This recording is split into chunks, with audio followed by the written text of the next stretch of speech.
Hola people, make tofu with me. Let's get right onto it. First, you want to get your soybean. This is the most important ingredients. You want to pick out the dirt and make sure it is clean. Next, you go in with your water. You want to soak it for some time. The reason why we soak it is because soybean is hard and we need the skin to come off easily. So when you soak it, it becomes easy to the peel, to the husk, I don't know, sorry, to remove the skin rather. When you can see it here, it's easy to remove the skin like this. I grew up eating this snack and it was called Awara. It is still called Awara. When I went after soaking it, I decided to use my blender. I initially wanted to use my hands to just wash it. I was like, oh, I have a blender, I have a processor, let me just make it easy.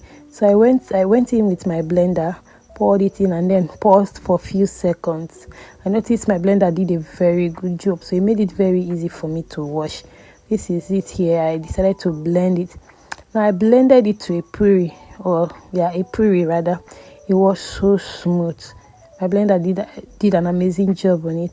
After blending, the next thing you want to go in with either your mesh sieve or your cheesecloth. For this, I sieved twice, so I used my mesh sieve here first, and then I sieved again with my cheesecloth.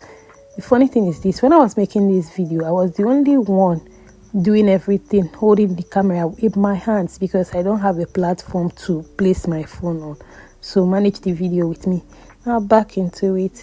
You want to go in. You want to sieve it, and after sieving, you put the milk on fire. You want to pour the milk in a large pot. Make sure you use a large pot. The reason why I said a large pot is because soybean, when boiling, it foams and then the foams can fall off. Make use of vinegar. I used vinegar for my coagulants. You can use any coagulant of your choice, lemon, samia, anything. But for me, it was vinegar, white vinegar. Reason is because I don't like the taste other coagulant gives to it. It gives you this tangy taste. So after going in with your vinegar, you notice it begins to curdle. See how it is. This is how it is. When it curdles and the water is clear, you know it is ready. You pour it in your mesh, your cheesecloth, and then you press out the water. Next, you want to go in with your seasoning. If you don't like seasoning, you can leave it like that. But for me, I went in with my seasoning cube and then some pepper. You can add onion if you want, but I did not use onion for this. You want to mix thoroughly so that everything is incorporated properly, and the seasoning and everything goes wrong. I went in with seasoning cube and some salt, and then I stirred to incorporate everything. Next, you want to tie it properly to remove excess water. This will help it form a cord. So or a block, I don't know what they call it. After doing that, I cut into shapes. Now this is it. I wasn't patient enough to allow this thing form for a long time, some hours. I think I used just 1 hour or so. Reason was that I don't have something hard to place on it. There was nothing so hard in my house to use to place on it. So I used my chop board for it, and after some time, like I can't wait anymore. So I went in. So if you can be patient, you can go in you can allow it stay for a very long hour so that it comes.